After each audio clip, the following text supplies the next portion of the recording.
Bonjour tout le monde, donc aujourd'hui j'ai décidé de faire un petit débrief sur l'actualité. Je vais parler de Mayotte, je vais parler des immondices, enfin de la saleté au Maghreb, enfin de la pollution au Maghreb, enfin en tout cas des poubelles. Je vais parler, puis au Maghreb, mais plus généralement en Afrique et dans un pays comme l'Inde ou voilà, dans ces pays-là, en fait, où soi-disant la pauvreté serait responsable de tout.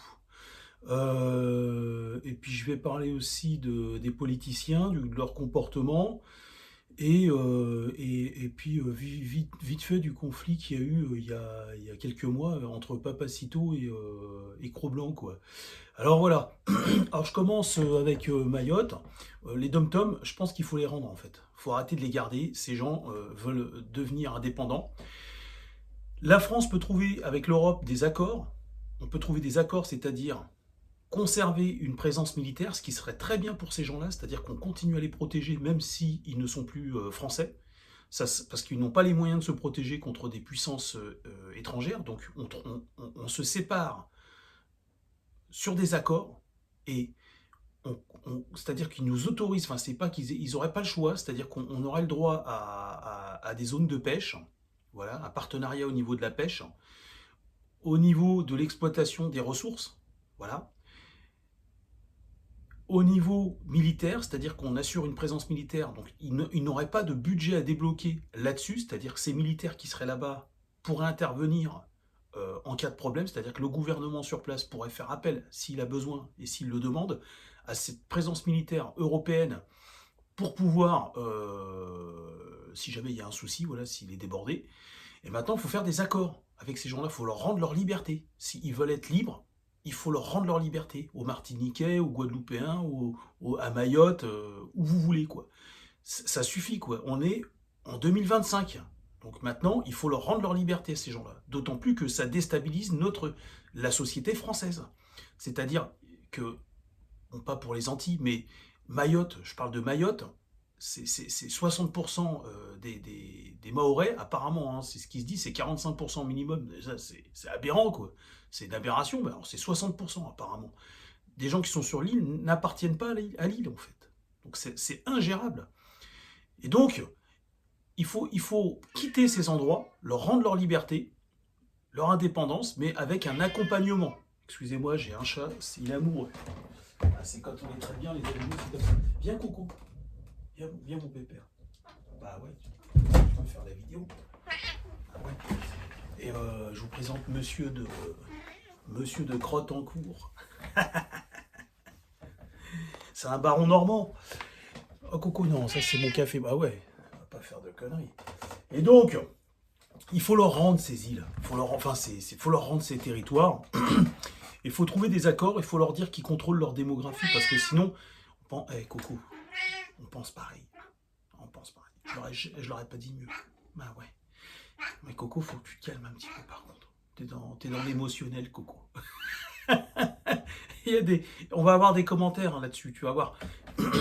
Et donc, en fait, il faut leur rendre, et puis faut vraiment leur expliquer à ces gens-là qu'ils contrôlent leur démographie, hein, qu'ils apprennent à contrôler leur démographie, parce que on a ce problème aussi en Guadeloupe et en Martinique, c'est leur seul défaut en fait, aux Martiniquais et aux Guadeloupéens, c'est pas tous les Guadeloupéens et les Martiniquais, il y en a énormément des sérieux, la plupart sont sérieux, mais ils ont des gugus sur l'île qui font des mômes à droite à gauche. Je sais, hein, je connais le problème, vous inquiétez pas, je sais.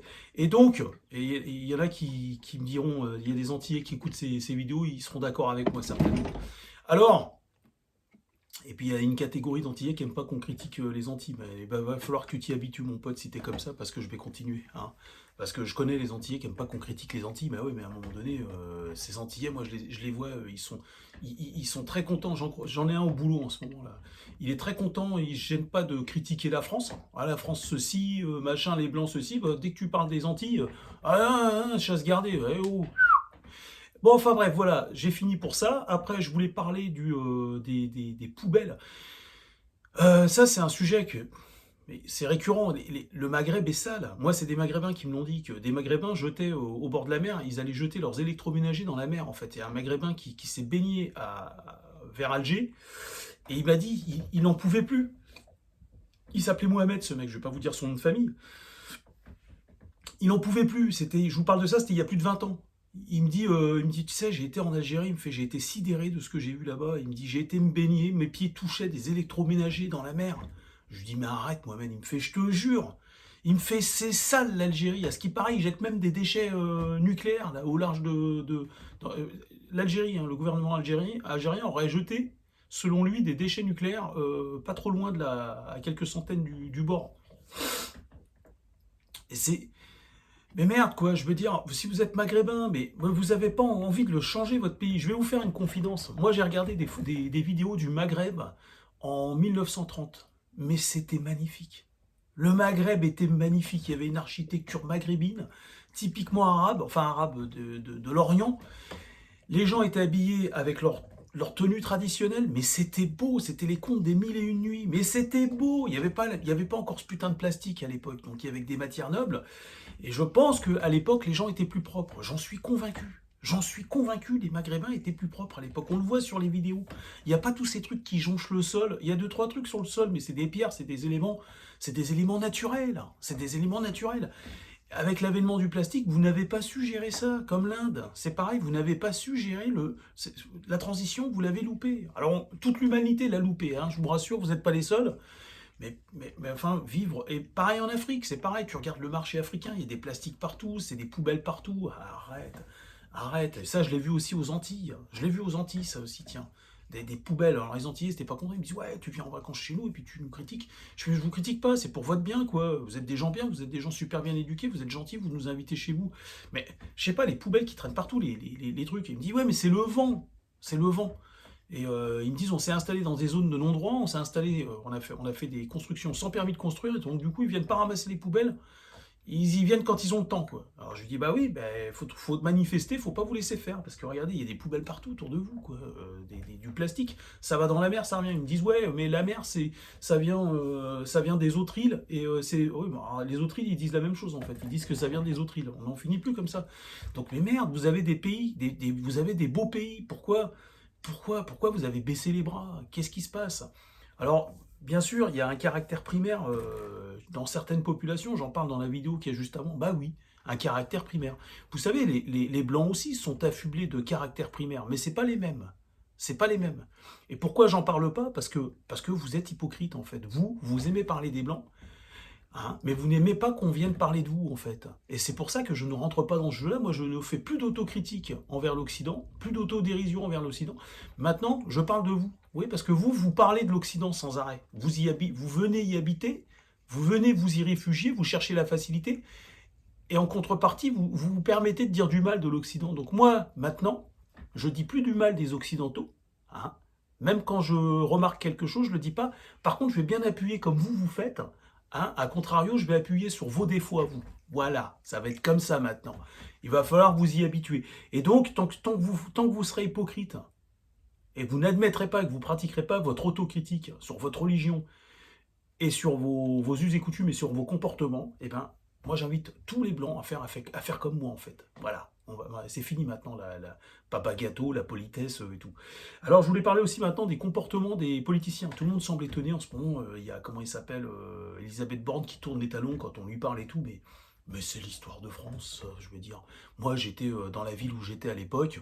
T'as un mec, il était normal, il était gentil, enfin, il était normal, il portait un masque, et puis c'était un blanc, attention, hein, un Français. Et dès qu'il se mettait à faire de la politique, le mec, c'était de la schizophrénie, quoi. Il devenait hautain, il avait toujours ce petit sourire. C'est la mode, ça, c'est le typique du politicien français. Il doit se doter de ce petit sourire narquois. En fait, quand on lui parle, ça lui donne un air supérieur. Tout ça, c'est une mascarade. C'est d'ailleurs pathétique. Il faudrait qu'ils arrêtent de le faire parce que faut pas voter pour des gens comme ça, quoi. Je veux dire, dès que le mec fait ça ou la femme a fait ça, faut tourner les talons, faut se barrer, faut plus la calculer, quoi. La personne, hein, je parle. Là, vous avez quelqu'un qui est bête en face de vous, c'est quelqu'un qui n'a aucun charisme, en fait. Il va reprendre les éléments de langage de ceux qui avaient avant lui, et puis il va reprendre les faciès, comment on appelle ça, le comportement facial de ceux qui avaient avant lui et tout. C'est des rigolos, ça, c'est des gens qui n'ont aucun charisme. Et malheureusement, la France, il fut une époque où elle fabriquait des gens qui avaient du charisme. Moi, j'ai connu ça. La plupart des Français avaient du charisme. Et puis bah là aujourd'hui, c'est qu'est-ce que vous voulez? Ça voilà, c'est dommage. Hein. Bon, je dis pas que la plupart des Français n'ont pas de charisme, mais les Français sont effacés maintenant. C'est un peuple qui s'efface. Et puis bah, les politiciens, les renards, quoi, les gens les plus voraces, hein, les gens mercantiles décident de se lancer dans la politique parce que c'est ça la politique en France. Hein, je l'avais déjà expliqué dans d'autres vidéos auparavant. C'est des gens mercantile. Voilà, c'est le mec, il veut faire de la politique, c'est parce qu'il a envie que les gonzesses le regardent. Excusez-moi pour le terme, mais on va parler cru. Hein. Il veut que les gonzesses le regardent, il veut se taper des gonzesses, il veut de la notoriété, il veut qu'on fasse attention à lui, sous le feu des projecteurs. Il veut se faire surtout beaucoup de pognon, parce que le pognon, ça ramène tout ça en fait. Oui, oui, Coco. Écoute, faudrait savoir un coup tu veux rentrer, un coup tu veux sortir. Tiens, vas-y, Coco. Allez, zou. Fous-moi le cas. Allez, zou. Ah, t'es chiant, Coco. Bon, allez. Je suis désolé, excusez-moi, hein, c'est vraiment. Et donc, Coco, viens. Viens, Pépère, viens.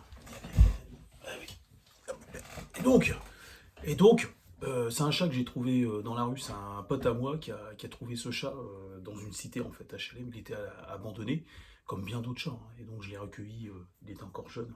C'était possible. Et donc les politiciens, mais moi, enfin, on sait que c'est une mascarade. Le politicien est un acteur, en fait. C'est un clown. Les politiciens qu'on a en France, c'est ça. C'est que des clowns. C'est que des clowns, en fait. C'est 90% des politiciens que vous avez en France, c'est des gens c'est des simulateurs en fait, c'est des gens qui sont là, c'est du théâtre en fait. Quand la tête qu'ils font, vous les voyez sur les plateaux TV, oui, mais enfin, vous voyez, machin et tout. Écoutez, vous savez que vu la conjoncture actuelle, machin et tout, le mec en fait, quand il est en train de faire son cinéma, là, mais en fait là, il est en train de faire le mec sérieux, ou la femme. Hein. En fait, il est en train de penser à ce qu'il va manger en fait.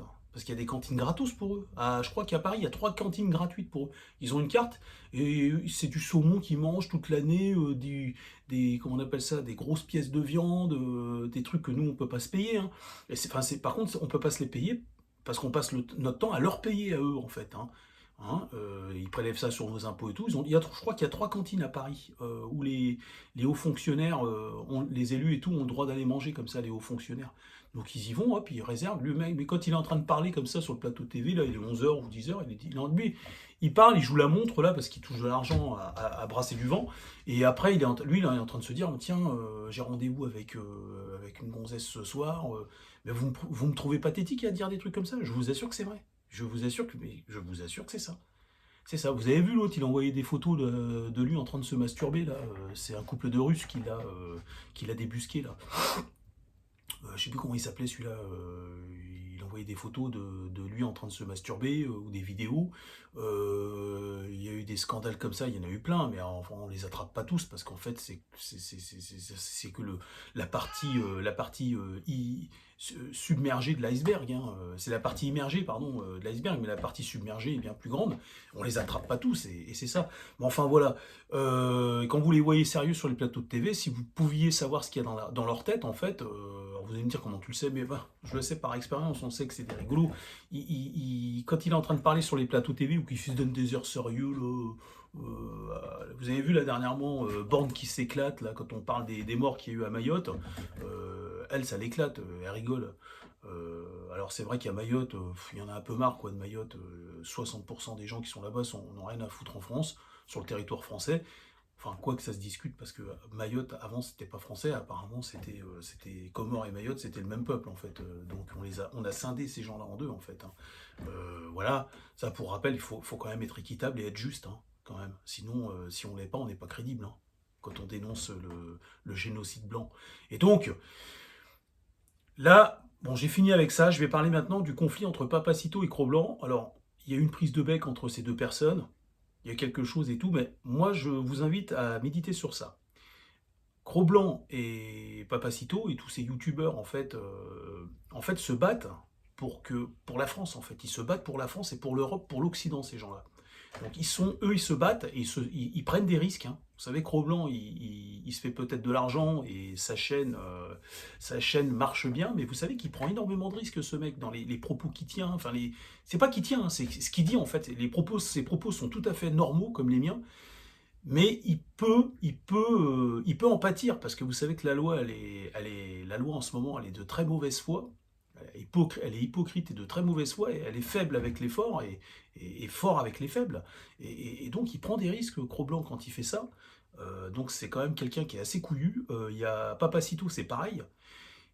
Bon, je sais pas ce qu'il aurait passé, enfin, je sais pas ce qu'il aurait passé par la tête tous les deux. Enfin, Papacito a décidé, je sais pas pourquoi, d'exposer des trucs.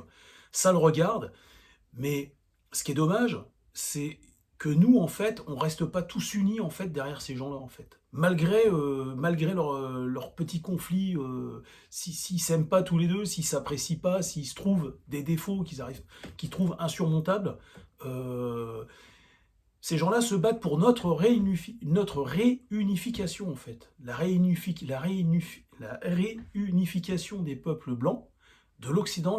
Ils se battent pour la santé de l'Occident.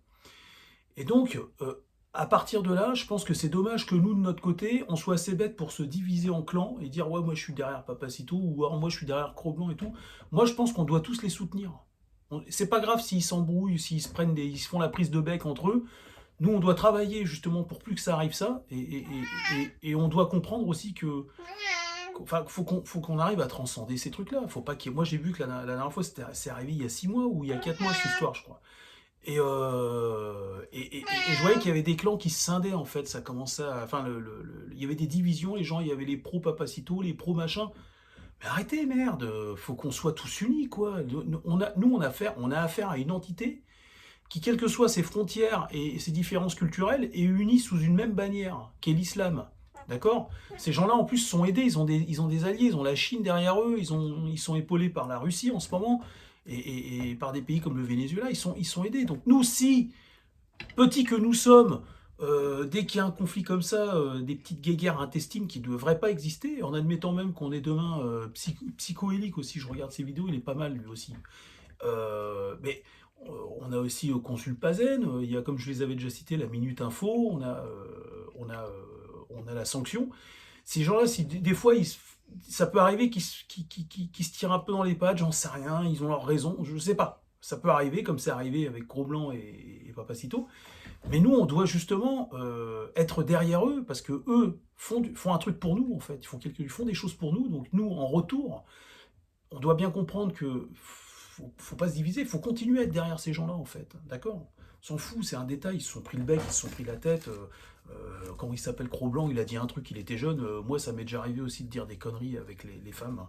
D'être vachement maladroit et de raconter de la merde. Je vous assure que je ne suis pas un héros, mais il faut pas me coller à la peau, comme disait Balavoine.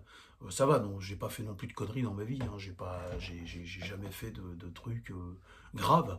Euh, mais euh, mais par contre, non, je pensais, j'ai une petite retenue, parce qu'une fois j'ai frappé mon fils quand il était petit, et ça, c'est vrai que je le regretterai toute ma vie. Mais enfin, je l'ai frappé, je l'ai pas tué, hein. Je lui ai frappé sur les fesses, je lui ai mis une fessée, quoi. Mais, donc je suis pas parfait. Je suis pas parfait, mais c'est le seul truc de sale que j'ai fait dans ma vie, avec un être plus faible que moi, quoi. Mais moi, j'étais pour son éducation, c'est parce qu'il écoutait pas, en fait. Bon, enfin, voilà. Euh, mais sinon, j'ai jamais rien de fait j'ai toujours été correct avec les femmes, mais des fois, verbalement, j'ai eu des propos déplacés entre copains, quand j'étais plus jeune, voilà. Il y a encore une vingtaine d'années, quoi. Après, en grandissant, ça s'agit, et on arrête d'avoir, on corrige sa philosophie, mais moi, je vous invite à, enfin, vous avez certainement pas besoin de qui que ce soit pour venir vous souffler à l'oreille ce que vous devez faire ou comment vous devez penser, mais j'invite les gens justement les peuples blancs, les occidentaux et ceux qui aiment l'Occident, en fait, hein, même s'ils sont pas de souche, à rester unis derrière ces gens qui travaillent pour nous et qui s'exposent pour nous, en fait. Vous voyez ce que je veux dire? Faut pas qu'on se divise, quoi. C'est pas grave si eux, des fois, ils s'entendent pas super bien entre eux, mais nous, faut qu'on reste derrière eux, faut qu'on les appuie, parce que c'est nos porte-paroles, ces gens-là. C'est nos porte-voix, en fait. Hein. Bah, je vous dis à bientôt, j'ai fini. Salut!